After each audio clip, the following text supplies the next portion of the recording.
Alô, amigos, retornando aos nossos minutinhos psicológicos, vamos dar continuidade ao tema individualidade, personalidade, hoje cuidando da individuação, né? O processo de elaborar, de aperfeiçoar a individualidade. Esse é um assunto muito interessante, porque é completamente despercebido da maioria das pessoas, porque todo mundo quer ser aceito, fazer parte.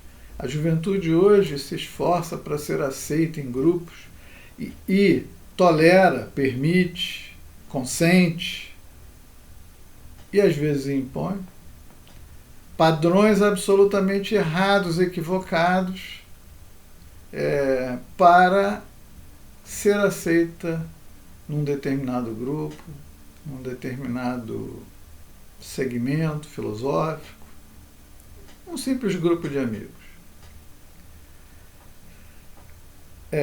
Vive-se a vida material, física, distraído, disperso, sem foco, no sentido de entender que a vida tem um propósito, que é a evolução, o crescimento do espírito, da individualidade. Então, neste primeiro vídeo, vamos gravar 2. Neste primeiro vídeo, vamos pegar todas as reflexões do espírito Joana de Ângelis a respeito do tema. Primeiramente, na obra Vida, Desafios e Soluções, diz ela o seguinte: tornar-se um ser total, unitário, original, único, é a proposta da individuação, que liberta a consciência das constrições mais vigorosas do inconsciente dominador. Como nós vamos nos tornar um ser total, original, fazendo ou vivendo as experiências dos outros, as ideias dos outros, as manias e excentricidades alheias? Então, diz Joana, buscando a individuação, percebe-se que as contribuições do mundo exterior imprimem no ser valores que não são verdadeiros para o seu nível de maturidade e que somente possuem legitimidade aqueles que procedem do âmago do seu inconsciente, agora em sintonia com a consciência lúcida. Quer dizer, em vez da gente escutar o íntimo, o relógio interno, a gente abre os ouvidos, os olhos para o externo. E fica difícil ser uma individualidade vestindo-se, conversando, usando palavras, vocabulários e hábitos da multidão. Isto não quer dizer que não podemos utilizá-los, mas jamais seremos nós mesmos copiando os outros. Aquele artista, aquela celebridade, aquele indivíduo, qualquer que seja.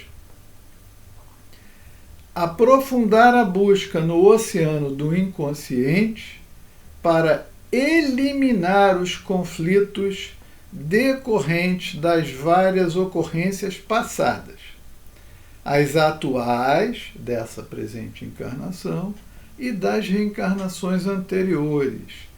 E aí sim, conseguir a individuação, eis a meta que aguarda aquele que deseja estar desperto, consciente de sua realidade e que luta em favor de sua iluminação interior e felicidade total.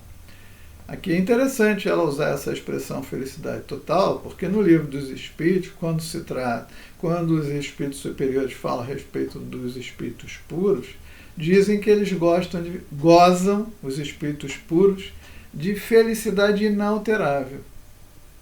Então, só quando encontrarmos aquela individuação e nos tornarmos uma individualidade plena, aquela capaz de dizer eu e o Pai somos um, é que a gente vai alcançar essa iluminação interior e a felicidade total.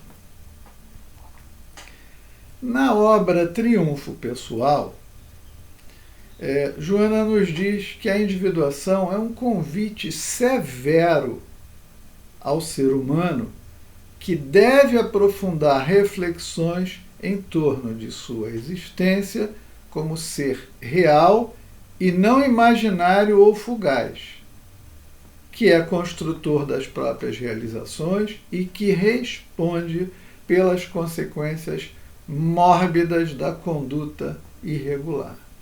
Então ela está dizendo o seguinte: cuidar da nossa felicidade, do nosso progresso, é algo que deve ser encarado com seriedade. Ela diz severidade. Por quê? Porque como que eu vou me iluminar carregando tristezas, mágoas, ódios, rancores, inveja, ciúme? Não há possibilidade. Ou seja, trabalhar o interior, trabalhar a essência do espírito é fundamental. A gente passa a maior parte do tempo atendendo aos apelos do ego, dessa persona aqui que quer ficar satisfeita, que quer buscar e desfrutar de sensações agradáveis. Muitas vezes em detrimento da minha evolução, repetindo erros que já trazia de uma sucessão de encarnações através da minha personalidade congênita. Então ela diz: faz-se necessário, portanto, harmonizar o sentimento com o pensamento, a sensação com a intuição, em um processo de identificação de valores de que cada qual se constitui a fim de que realize a individuação. Então aqui ela está pedindo introspecção, reflexão, meditação, interiorização profunda e entender o seguinte: como funcionam meus sentimentos, meus pensamentos? O que me leva a pensar assim, a sentir assim?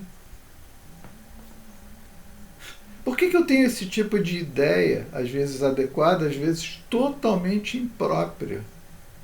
Só fazendo esse tipo de reflexão que a maior parte das pessoas não se dá tempo para investir nisso, porque a mídia, a televisão, o celular, as conversas são mais interessantes se a gente não investe. Não é perder nem gastar tempo, é investir tempo em nós, em algo útil.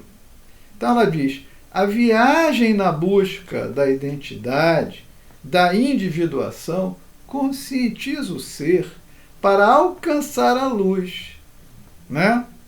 E para isso é necessário superar as trevas que frequentemente surgem pelo caminho. Aí a gente fala: as trevas são o vizinho, o amigo, o patrão, o chefe, o governo, o político, o marido, a mulher, o filho. Não. As trevas surgem dentro de nós. Pai, livrai-nos do mal, o mal que habita dentro de nós. Então ela diz: é necessário superar as trevas que frequentemente surgem pelo caminho, as heranças inevitáveis dos comportamentos pretéritos. Ou seja, agimos mal, tanto nessa encarnação antes, como em outras, e a lei de atração, o magnetismo, a lei de causa e efeito vão fazer os seus efeitos e vão trazer problemas para a nossa existência. E isso ela diz, inevitável, e é verdade. Enquanto eu não me reequilibrar, não reharmonizar, não tem solução. Desse modo, quando a pessoa procede dessa maneira, buscando solução, os indivíduos tornam-se mais seguros de si mesmos, portadores de melhores recursos na saúde, robustecidos de forças para enfrentar dificuldades e ocorrências agressivas, não derrapando no fosso da desistência da luta ou para o envolvimento nos tecidos fortes e sombrios da amargura. Ou seja, nós vamos fortalecendo o nosso íntimo e adquirindo tenacidade, força, resistência, coragem, persistência, resignação, tudo o que for necessário para avançar. Vamos entender as dificuldades, as dores, as trevas como elementos a serem superados e que, uma vez superados, nos colocam em outros patamares. Então, genericamente, diz Joana, na mesma obra, individuação é o processo que tem por objeto individuar, isto é, apresentar e definir qualquer expressão individual. Bom, se todo mundo quer cortar o cabelo igual ao do fulano, usar a roupa da fulana da novela, pronunciar frases de efeito, ninguém merece. Aí o Brasil todo falava essa bobagem. E outras semelhantes. Não é? As unhas da atriz, a cor do esmalte. Meus amigos, isso é uma renúncia à individualidade. É uma cópia, uma fotocópia mal feita de outro. Porque nós temos todo um acervo do passado completamente distinto daquela pessoa. E queremos ser igual, parecer ou fazer parecer. Usamos máscaras. Ao usar máscaras, nós fantasiamos, nos iludimos tentando iludir os outros e não somos nós mesmos. Como vamos crescer e evoluir? Então ela diz, sob o ângulo psicológico, o princípio da individuação enseja o desenvolvimento de uma pessoa para conquistar a sua realidade própria, com suas características próprias, íntimas, pessoais, e autônoma, sob os vários aspectos considerados.